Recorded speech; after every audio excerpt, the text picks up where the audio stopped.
Ano po ang ginagawa nila sa ganitong nangyaring masamang sistema na paliit po ang ating farmland? Sorry po, madam ha. Marami tend pong to mga disagree probinsya with you. na marami na pong mga subdivision na nagsilipa na. Where will the people live if you don't build subdivisions? Marami pong mga lugar na pwede pong pagtayuan ng subdivision. And then papasok po ito mga negosyante at mag-o-offer ng pera para bilhin ng kanilang mga lupain. Of course, walang choice po yung mga farmers kung hindi ibenta na lang kanilang lupa.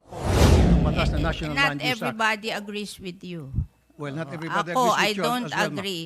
Alam nyo, Maybe you sinasabi don't ko agree nga sa because- kanila, ako, because- I'm a daughter of a mayor. Session suspended for 1 minute. Move on na po tayo. Food security. Lumilit po ang ating farmland. Binibili po ng mga malalaking developer at ginagawang commercial at residential land. Ano po ang ginagawa ng DA tungkol dito? Alam nyo, that's our business. I Ganun want po to ba? tell you that we don't buy agricultural land in the provinces. Nobody will buy houses in agricultural land. We only buy in cities and capital towns Ganun po ba? because the buyer of houses, they want also an opportunity that if they're having financial problems, they can resell their houses. And you know, it's very hard to resell houses not in cities or capital towns. I'm from Isabela po. We limit ourselves in cities and capital towns. I'm from Isabela po. At marami po akong may bibigay sa inyong ebidensya, proof, na mga farmland na convert po sa subdivision. But in Kaya nga po yan ang dahilan cities- kung bakit ko po gustong may pasa na po yung National Land Hindi, Use Act. that's in cities and capital towns, but I don't think in the Well, in Isabela, in Kawayan, Isabela there po. will be like that. In Kawayan, Isabela po, Kawayan City, Isabela, may mga farmland po doon na na-convert Kawayan na po. is a city. Regardless, ang pinag-usapan My po God, natin, yung mga if, farmland po na na-convert na po sa isang subdivision o commercial. But they allow that in cities and capital allow that. towns. Kaya nga po, They allow conversion alam ko nga in po. cities and capital towns because if they buy your land, they buy it expensive and you can reinvest the money and you will make more money than planting on those lands. I remember we have, when I was young, we have a big chicken farm in Muntinlupa. But Muntinlupa became a 60. So we finally developed our chicken farm because it is 8 hectares. We will make more money than in farming. So it's an investment decision for these people. If somebody will buy your land at a bigger amount, maybe you can sell it and buy another land that is cheaper somewhere else and build your farm there. Hindi po ganun nangyari, I think ma'am, eh. it's the thinking of you have to understand agriculture as a business also. I'm That not a if you businessman, have but I can understand agriculture opportunity po, ma'am. to sell your land at a higher price and be able to buy a bigger piece of land with that same money in less prime places, then you will do it. Kaya nga po, It's ito na- pong tanong ko po sa ating mga taga-DA. Ano po ang ginagawa nila sa ganitong nangyaring masamang sistema na paliit po ang ating farmland? Sorry po, madam ha. Na Yeah. hindi lang po sa Kawayan, sa Isabela, kundi sa I marami tend pong to mga probinsya disagree with you. na marami na pong mga subdivision na nagsilipa na. Where will the people live if you don't build subdivisions? Marami po mga lugar na pwede pong pagtayuan ng subdivision. Huwag lang po i-take over yung mga farms. Kasi nga po, kuminsan yung mga farmers, dahil sila po naghihikaos, they're being taken advantage of. No. Lalo na po meron tinatawag na rice tarification. So mura po yung mga bigas na dumarating dito, they cannot compete. And then papasok po ito mga negosyante at mag-o-offer ng pera para bilhin ng kanilang mga lupain. Of course, walang choice po yung mga farmers kung hindi ibenta na lang kanilang lupa sapagkat meron na po tinatawag na rice tarification. I wrote the rice kayo po tarification ba yun? law. You know, we wrote that rice tarification law because in 2018, the price of rice rose to almost 50 to 60 pesos per kilo. And that is the only time President Duterte became unpopular because rice is a political crop. when nagmamahal ang rice, nagiging unpopular ang president. And the World Bank, we signed that WTO agreement in 1995, and they gave us 25 years to be competitive, but we failed to be competitive after 25 years. And if we don't open or liberalize the importation of rice, they will bring down our credit rating.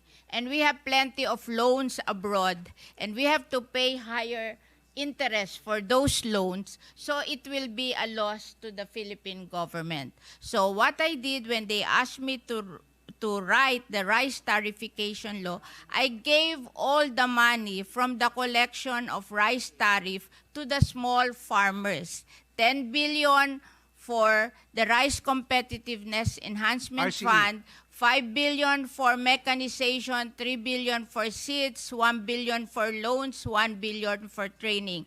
And anything above 10 billion that was collected, it was given to the rice farmers owning 2 hectares and below, 5,000 each, 1.6 million farmers. So that is 8 billion. So a total of 18 billion, which is the collection of the rice tariffication law na rice tariff. Alam ko po I yan. don't feel any guilt to the small farmers. All the money that came from the rice tariffication law were given to the small farmers owning 2 hectares and below. So how do we identify those small farmers? They po have a list. Do you have po a list? They So have paano a po ninyo list. pinipili ng DA? No, they have paano, a list. I know po. Paano po pinipili kung sino po ang maging recipient 2 nitong hectares and pera below. na galing po sa rice tariffication? How are they being have a identified? list of farmers owning 2 hectares and below. So, Oh, meron po magpapalista ka sa kanila. They have RSBSA. Okay. Oo. So I have no guilt to any rice farmers. I'm not All saying- the money that came from the rice tariffication I'm not saying po were na kayo po'y given guilty. back to the rice farmers. I wrote that law. I know. Ako po Because yan. I studied the difference between us and the rice farmers of Vietnam. The rice farmers of Vietnam, they produce their palay at 6 pesos per kilo. We in the Philippines, we produce our palay at 12 pesos per kilo. The 6 pesos difference, I look at it. And 350 is labor. That means we're not mechanized. And 250 is the productivity of the seed. So there's something wrong with our seed. So when I wrote that Rice Competitiveness Enhancement Fund, I gave 5 billion to mechanization and 3 billion to seed distribution, and also to train them to do the same seeds with their own farm. I am teaching them to learn how to do inbred seedlings. Okay. Are you finished po, ma'am? Yes, yes. Okay.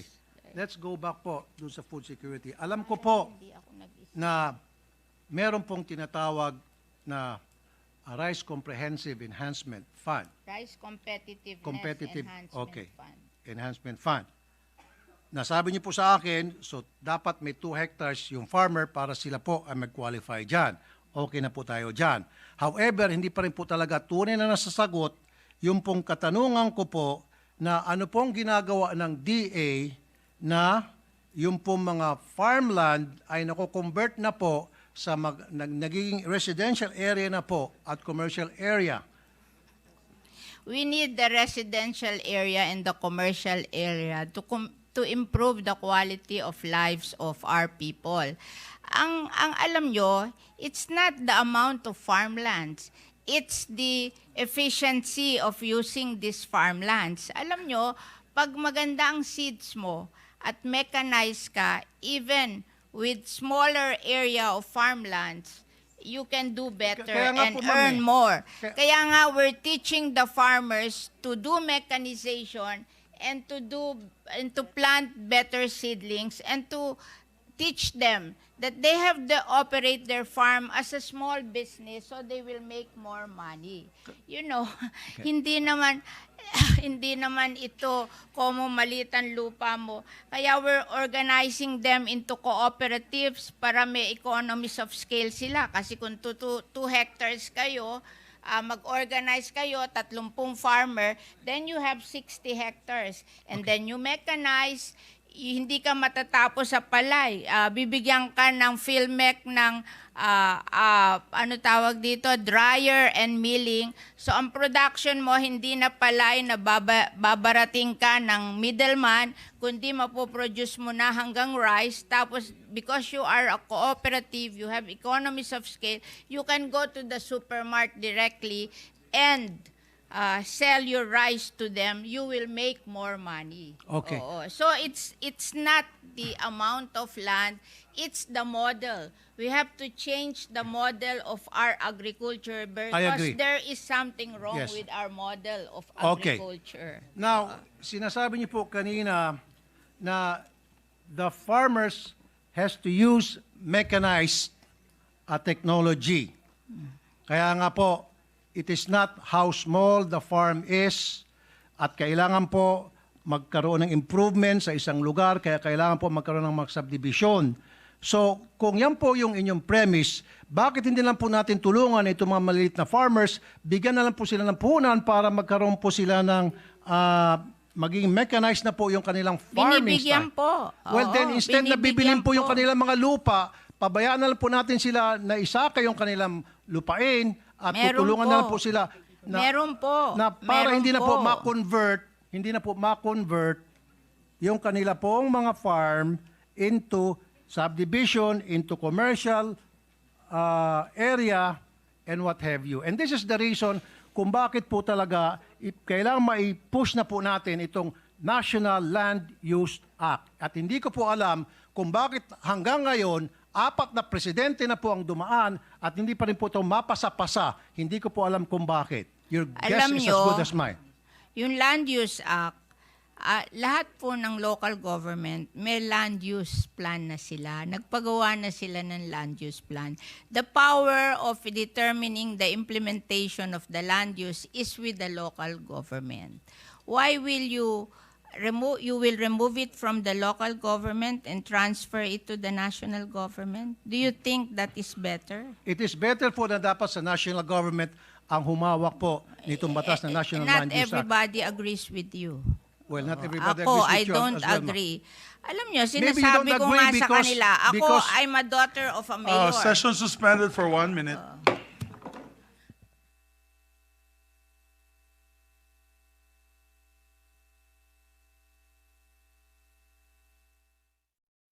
Yes.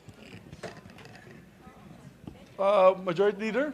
Yes, Mr. President, to continue the interpellation on the budget of the Department of Agriculture and its attached agencies, I move that we recognize again the distinguished gentleman from Davao, Isabela, and the Republic of the Philippines, Senator Raffy, Tulfo, and the distinguished sponsor of the budget, Senator Cynthia Villar. And before I recognize them, we'd just like to put on record the time. It is 2:28 a.m. Record-breaking po ito for this Congress.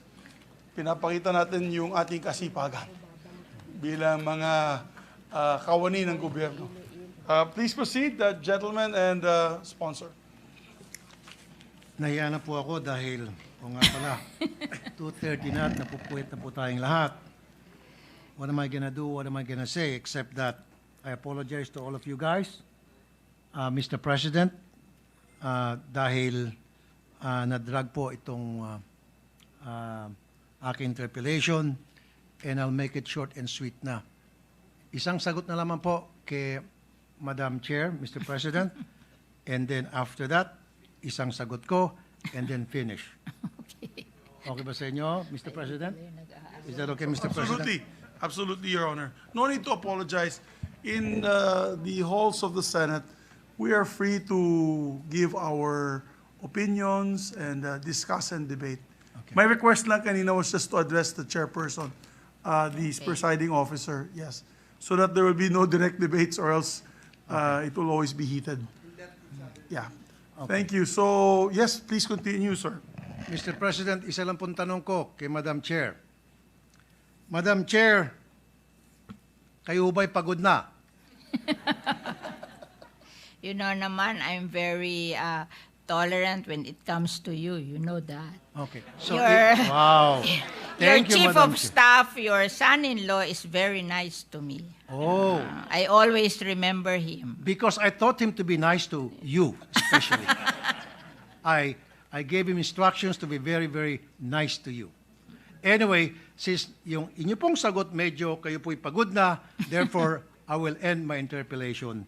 Thank you, Madam Chair. Mr. President, maraming Thank salamat. you. Magandang gabi po. Thank you very much, but Maraming I will salamat, Idol. hold a special session, personal session with you and explain everything.